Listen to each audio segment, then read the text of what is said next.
Welcome to our analysis, where we take a whole stack of sources, articles, historical records, and our own research, and really unpack the most important details and insights for you.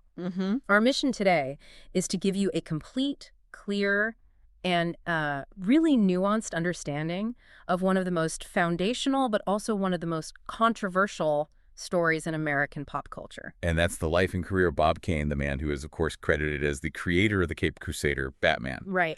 And this specific examination, it requires us to analyze the historical record with a really careful eye. I mean, Kane's legacy is monumental. He's responsible for launching a character who's endured for, what, over 80 years now? Absolutely. But the sources detailing his work, they are just filled with conflicting accounts about authorship, about collaboration. They really are. And so we're here to objectively look at those conflicts, focusing on the systemic issues, the business practices of the golden age of comics that allowed this whole complex situation to arise in the first place. Yes, that's a great point. We are looking beyond just the official credit box on a comic book page. When you look at that period, say 1938 through the 1940s, it was an era defined by speed. And necessity. And contracts. Publishers were just racing to capitalize on this brand new medium. And the business practices, the rapid, almost assembly line nature of production, it often pushed the actual creative input into the background. And that's where it stayed, uncredited for decades. Exactly. That's the unique challenge we're facing here. We have to differentiate between the legal, contractual identity, the name on the checks, and the actual creative authorship that defined the character's look, his tone, his whole world. The mythos. The mythos. The knowledge we've gathered from these sources makes it vital that we recognize the essential roles played by all the contributors who shaped Batman's world, particularly those whose historical recognition came, well, far too late. Okay, so let's start at the beginning. Let's unpack the story of the man who actually held that contract. The man we all know is Bob Kane. He began his life as Robert Kahn. He was born in New York City, October 24, 1915. His parents were Augusta and Herman Kahn. His father, Herman, was an engraver, and the family was of Ashkenazi Jewish descent. And this background, growing up in that bustling, artistically charged environment of early 20th century New York, it's really crucial context. And he grew up alongside other people who would go on to fundamentally shape the entire industry. The historical record shows he was high school friends with none other than Will Eisner. The creator of the spirit. Incredible. Right. So Kahn graduates from DeWitt Clinton High School, and then he goes on to study art at Cooper Union. And right here is where we hit our first real point of analysis about his ambition, his trajectory. Early in his career, he makes a pivotal legal shift. He changes his name from Robert Kahn to Robert Kane. So why was that significant? Well, for a young man entering the public eye, especially one seeking, mass market celebrity in a field that was just starting to boom, adopting a name that sounded less ethnic, maybe more palatable to a broader Gentile audience, was a strategic move. A tragic one, but typical of the era. It was. And it signaled a very clear focus on commercial success and really on branding himself as a public entity from the very beginning. That ambition took him into the world of animation first, right? It did. In 1934, he started training as an animator at the Max Fleischer studio. And you have to remember, Fleischer was a creative powerhouse. Oh, yeah, Popeye, Betty Boop. Yeah. These were huge stars. Exactly. And that training gave Kane an indispensable grounding in dynamic, sequential, visual storytelling. But the real money and the speed was moving toward comic books. That's where the action was. By 1936, Kane entered the comics field, freelancing for an editor named Jerry Iger at, wow, what a magazine. And his earliest work was, what was it called? Hiram Hick. That's his earliest recorded pencil and ink work. And this early work was really fundamental in establishing his reputation as a fast, reliable artist. And this quickly led him to a really foundational and I think highly instructional business relationship. The next year, he started working for the Eisner and Iger studio. And we should probably pause here and really stress the importance of this studio. This was one of the first and one of the most prominent comic book packagers. Okay, so let's break that down for a second. What exactly was the packager system? Well, it's essential to understanding all the Golden Age controversies. Publishers needed content, and they needed it instantly to fill dozens of new titles that were popping up everywhere. But they didn't want the overhead of hiring staff writers and artists. So packagers like Eisner and Iger functioned as, content mills. That's a perfect way to put it. They would hire artists and writers cheap, assemble the entire comic, from the concept to the finished, inked pages, and then they would sell the whole package to the publisher for a flat fee. And what does a model like that incentivize? Anonymity and speed. Right. It facilitated the assembly line production of content, which allowed Kane to acquire a writer like Bill Finger cheaply later on, without ever needing to officially credit him. And that created the systemic issue that really came to define his legacy.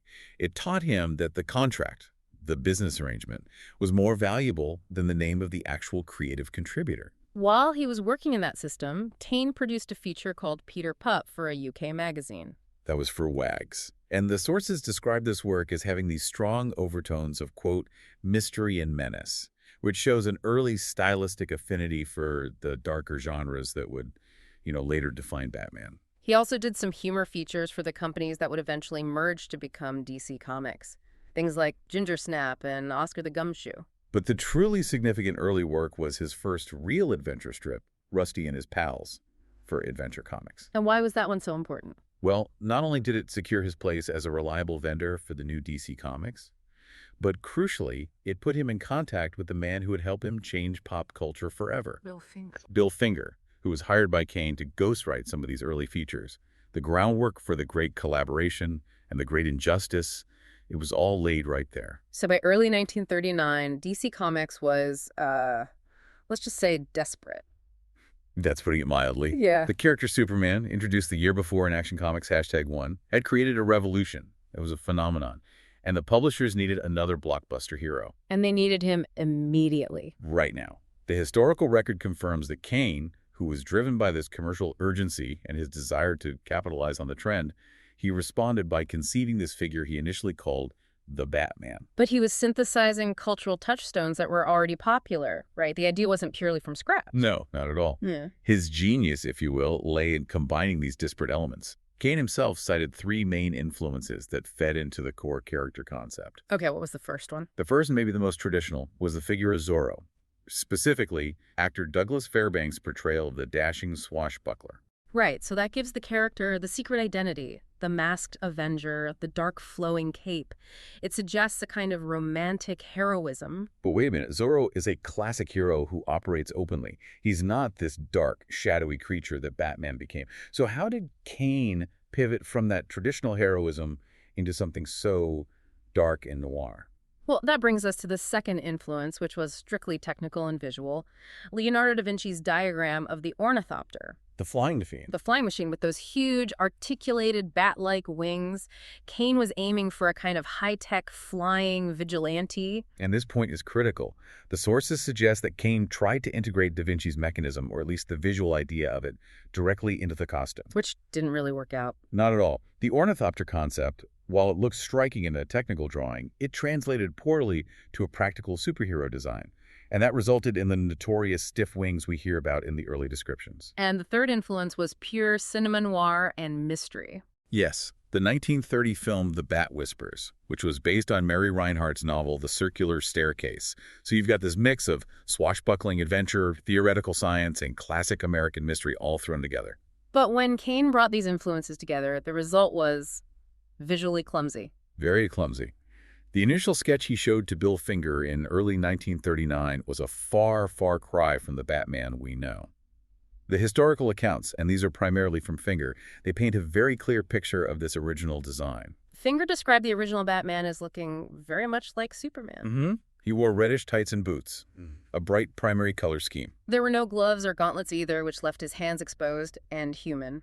And he only wore a small domino mask, kind of like Zorro or the Lone Ranger. It offered almost zero psychological intimidation, no real concealment of his identity. And structurally, he had these 2 stiff wings sticking straight out. Finger noted they looked exactly like mechanical bat wings, not a flexible garment. He was shown swinging on a rope, which confirms the action elements, but it lacked all the critical elements of fear, shadow, gothic drama. The core concept, a bat-themed vigilante that was there, but the execution was just aesthetically loud and ineffective. The sources all agree that this initial design was immediately and thoroughly rejected by the collaborator Kane brought in to write the story. And this is where we transition from Kane's initial spark of an idea to the essential creative forging of the character. It's a transition that defines the entire story. This next part requires a lot of detail because the shift that was orchestrated by Bill Finger, an aspiring writer and part-time shoe salesperson Kane met in 1938, was maybe the greatest visual course correction in superhero history. Absolutely. Finger wasn't just hired to write some dialogue. He was hired to fix the core concept. And the historical accounts leave no ambiguity about this. Finger was the catalyst for the character's transition from a generic, bright vigilante into the dark, mysterious, and enduring cultural icon he is today. So let's analyze the precise, transformative suggestions he made, Yeah. according to multiple sources. First, the most iconic change, the costume. Finger suggested replacing those stiff, impractical, and let's be honest, kind of silly ornithopter wings with the fluid, scalloped cape. And crucially, the full cowl. Right. And this was a brilliant move, both practically and aesthetically. The cowl immediately hid the character's facial features, his hairline. It turned him into this terrifying, singular entity rather than just a man in a mask. And the scalloped cape, which was inspired by actual bat wings, it allowed for dramatic posing, and most importantly, it utilized shadow as an integral part of the character's defense and offense. He stopped being a flyer and became a creature of the night. The second thing was the element of mystery and dread. Finger proposed adding long protective gloves, which provided some visual continuity, but his most psychologically impactful suggestion was leaving the mask's eye holes blank. Or coloring them in white. Yes. That small design adjustment, the removal of the visible human eyes, was a masterstroke. It really was. It denied the reader and the villains a connection to the man underneath. It immediately amplified the psychological impact. Batman became something inhuman, a specter. Finger understood that fear was Batman's primary weapon, and the visual design needed to reflect that weapon, not just be a flashy outfit. Okay, third, the color palette. Right. Finger recommended removing the original bright red sections entirely and establishing the iconic color scheme of gray and black, or, in the very early days, it was more of a deep indigo blue and gray. And the sources suggest he was thinking about the aesthetic of the masked pulp heroes. He was. He specifically mentioned the Phantom, which had pioneered the concept of a sleek, dark hero operating globally. This was the difference between a costume and a uniform, wasn't it? The black and gray was practical for shadow work. It removed that celebratory feel of the colors Kane originally chose. It instilled a sense of grim purpose. The fact that Finger was defining characteristics like the silhouette, the color, and the use of shadow, it just highlights his comprehensive involvement in the visual creation of the intellectual property. And the input didn't stop at the visual. Finger claimed, and this is largely supported by the historical record, that he devised the character's civilian identity, Bruce Wayne. And the name itself was a combination. Mm-hmm. Bruce from Robert the Bruce, the Scottish historical figure. And Wayne from Mad Anthony Wayne, an American Revolutionary War hero. That just demonstrates Finger's literary depth. He was establishing a lineage, suggesting aristocracy and strength. Furthermore, Kane himself acknowledged the thematic shift that Finger insisted upon. Kane initially created Batman as a superhero vigilante focused on physical conflict. But Finger turned him into a scientific detective. That single-shift scientific detective broadened the storytelling parameters infinitely. It allowed Batman to occupy Gotham City, a dark, stylized landscape of perpetual crime, and to face threats that required intellect, gadgets, forensics. Psychological study, not just brute strength. This is what fundamentally separated Batman from Superman. It's just undeniable that Finger was involved in defining virtually every characteristic that made Batman iconic and enduring. And yet, this brings us to the profound injustice at the heart of Kane's legacy. Kane held the contractual rights with DC Comics, which ensured that for decades he was the only person given official company credit for Batman's creation, under the terms of a deal that was struck during that early, opaque Golden Age system. It is genuinely difficult to look at this history without feeling deep sympathy for Bill Finger. It really is. I mean, here's a man whose detailed, structural, and philosophical input defined one of the world's most recognizable and valuable properties. Yet he lived most of his life working on it anonymously, receiving only meager page rate checks while Kane was amassing wealth and celebrity based on that shared creation. The historical record has been trying to correct this for years. The comics historian Ron Goulart stated explicitly that Batman was the creation of artist Bob Kane and writer Bill Finger. But for the company itself, the official corporate recognition was excruciatingly slow. Finger died in 1974 without ever receiving the industry title he had earned. And that injustice only began its formal resolution in 2015 long after both men had passed away. That's when DC Entertainment finally officially named Bill Finger a co-creator of Batman in all media, including films and television. And that decision was so crucial because it finally aligned the corporate credit with the undeniable historical facts that the source material had been pointing to for generations. It served as a recognition that the character wasn't a singular invention, but a profound product of collaboration, where the credited party often benefited disproportionately from the genius of the uncredited one. And the fact that this took over 75 years, that's a powerful commentary on intellectual property rights in emerging media. It certainly is. So once Batman debuted and became this immediate smash hit, the creative team was tasked with expanding the mythology and doing it quickly. Right. And the first major addition was Robin, the Boy Wonder.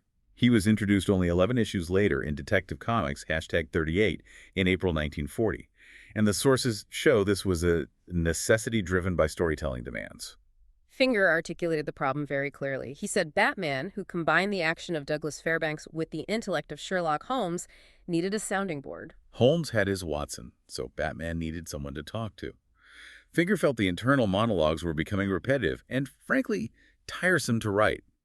Adding a partner was about extending the storytelling parameters, injecting necessary dialogue, and enhancing the dramatic possibilities. Kane had an initial idea for this sidekick, and it was kind of generic. Yeah, a boy named Mercury in a bright super costume. Yeah. He was still sticking to his earlier impulse for costumed heroes. But the key solution, the one that gave the sidekick his identity, came from a third collaborator, Jerry Robinson, who had initially joined the studio as an inker and letterer. Robinson proposed a normal human, and he suggested the name Robin.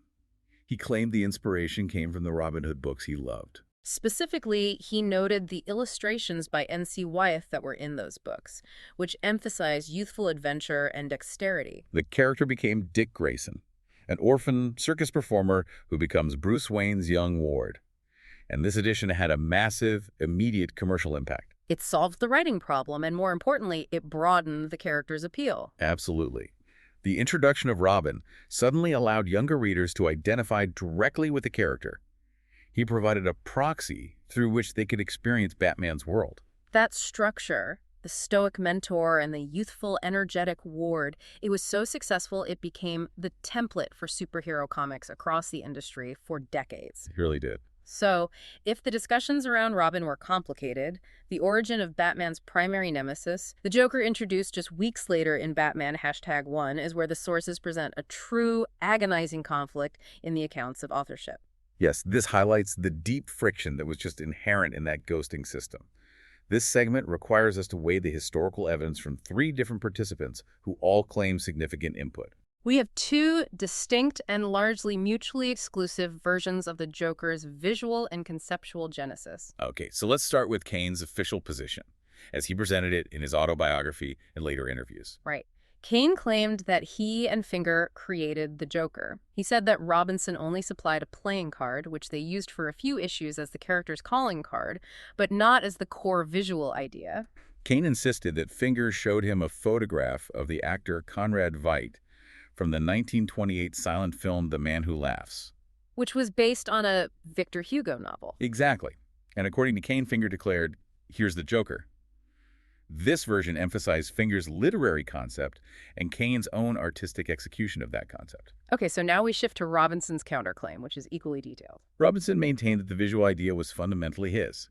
He stated that he brought in a sketch and the playing card, and that Finger, upon seeing the drawing of that perpetual frozen grin, exclaimed, "That reminds me of Conrad Veidt in The Man Who Laughs." So in that version, Robinson acknowledges that Finger then brought in photos of Veidt and fleshed out the character's motivation and literary concept through the scriptwriting process. What's fascinating here is the slight, but absolutely crucial difference in the chronology. Was the Veidt picture the starting point, which is Kane's claim? Or was it the confirmation and the context for Robinson's visual prompt, which is Robinson's claim? The sources offer some supporting evidence for Robinson's account in the form of a physical artifact. Oh, right. Robinson's original sketch and the playing card he claims to have used were later put on public display in major museum exhibitions. Which provides tangible evidence of his initial physical prompt. It makes it very challenging for the listener to dismiss his account as just, self-aggrandizement. Robinson himself tried to reconcile the issue later on. He said he Finger wrote the script of that, so he really was co-creator, and Bob and I did the visuals, so Bob was also. He saw it as a three-way interconnected genesis.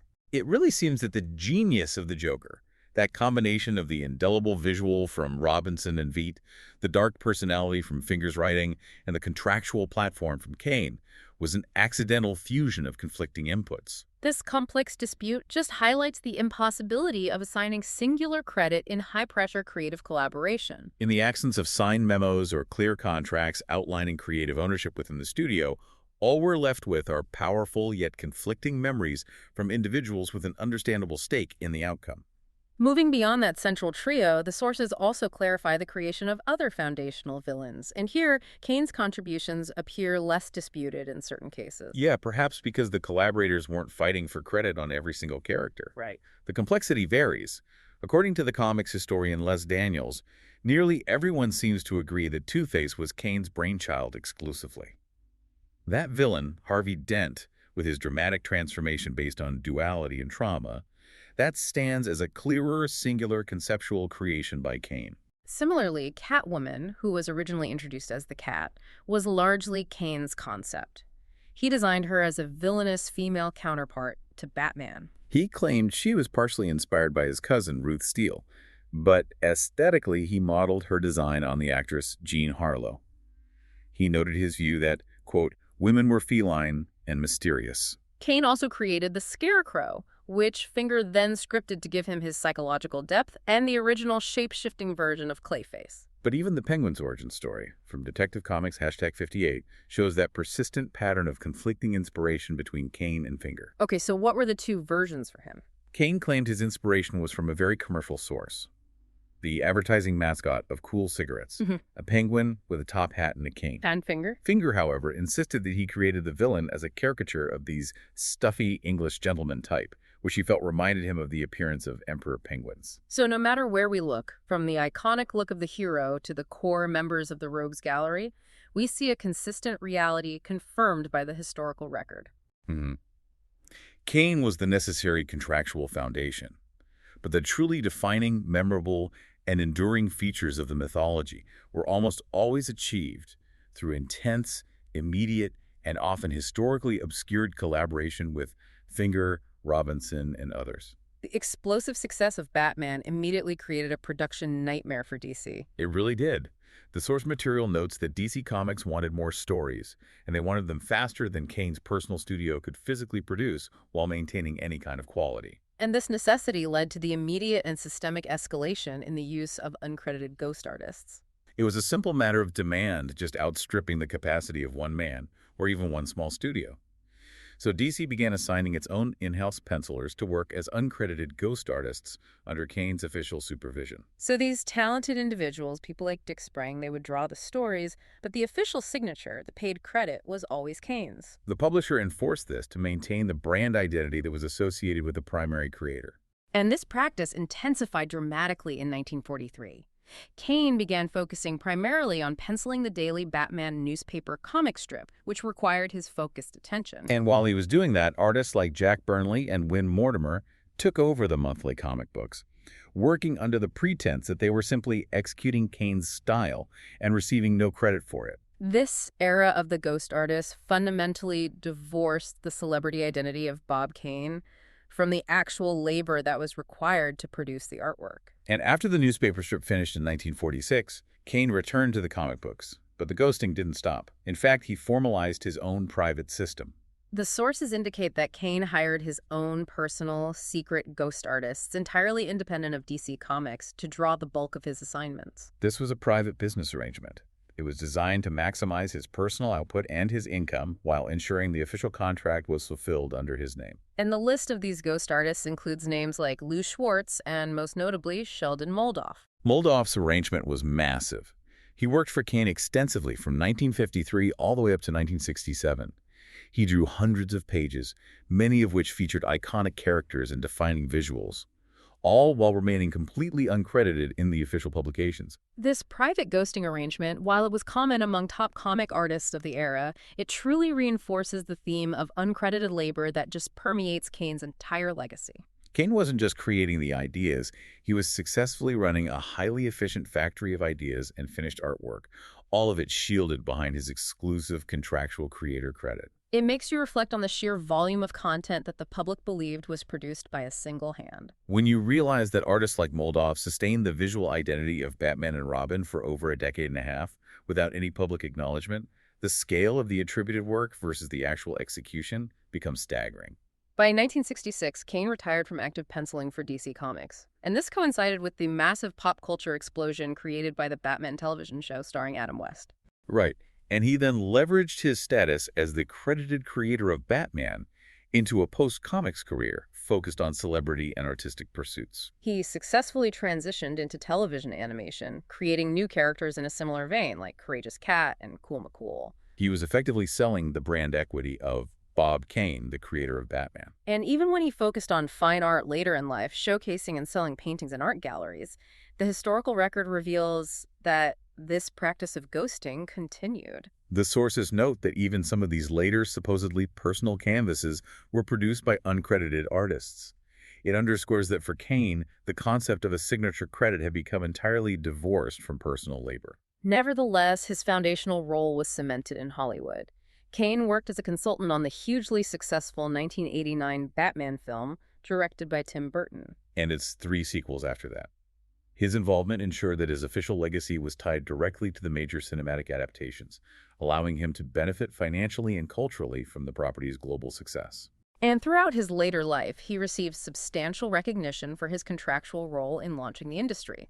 He published his autobiography, Batman and Me, in 1989. Which, while detailing his perspective on the creation, also solidified his public image as the sole visionary. His honors include the Inkpot Award in 1977, induction into the Jack Kirby Hall of Fame in 1994, and the Will Eisner Comic Book Hall of Fame in 1996. The pinnacle of his public acclaim came posthumously, when he received a star on the Hollywood Walk of Fame in 2015 for his contributions to motion pictures, an honor tied entirely to the character he helped launch. Bob Kane passed away on November 3, 1998, at the age of 83 in Los Angeles, leaving behind an astonishing, defining, and deeply complex body of work that continues to influence global entertainment and shape the nature of superhero fiction. So, having meticulously reviewed the historical accounts, the biographical details, and all the conflicting narratives, the central conclusion is, well, it's inescapable. Which is what? The character of Batman, while initially conceived by Bob Kane as a raw concept, was truly forged by an intense, immediate, and often unacknowledged collaboration. So Kane's lasting legacy is therefore marked by both his influential initial ideas and the painful decades-long controversy over credit. What this all boils down to is a much more complicated picture of Kane's contribution than that single signature implies. Right. It honors his entrepreneurial drive and his contractual acumen in securing those exclusive rights, while simultaneously underscoring the defining and utterly essential contributions of Bill Finger, Jerry Robinson, and the dozens of ghost artists like Sheldon Moldoff and Dick Sprang, who created and sustained the character's visual identity through periods of massive commercial demand. You cannot look at Kane without looking at the ecosystem he not only operated within but actively shaped. We've seen how the business model of the Golden Age, that packager system, and the race to market made anonymity the norm in collaboration a necessity. And this knowledge forces us to consider the ethical dimensions of intellectual property and collaboration, especially when you're looking at these historical documents. So this raises a substantial and I think provocative question for you, the listener, to consider as you process this history. Given the massive cultural and financial success of Batman and the practices detailed in the historical record regarding contracts, non-disclosure, and systemic ghosting, what does the source material tell us about the long-term value of legal ownership versus moral authorship? It forces us to ask whether success and influence can ever truly be attributed to a single individual when so many defining creative elements, the costume, the detective tone, the arch nemesis, and the sheer volume of output originated from brilliant yet uncredited minds working in the shadows of a powerful signature. Thank you for joining us for this comprehensive exploration of Bob Kane's life and the complicated legacy of Batman's creation. Thanks for listening.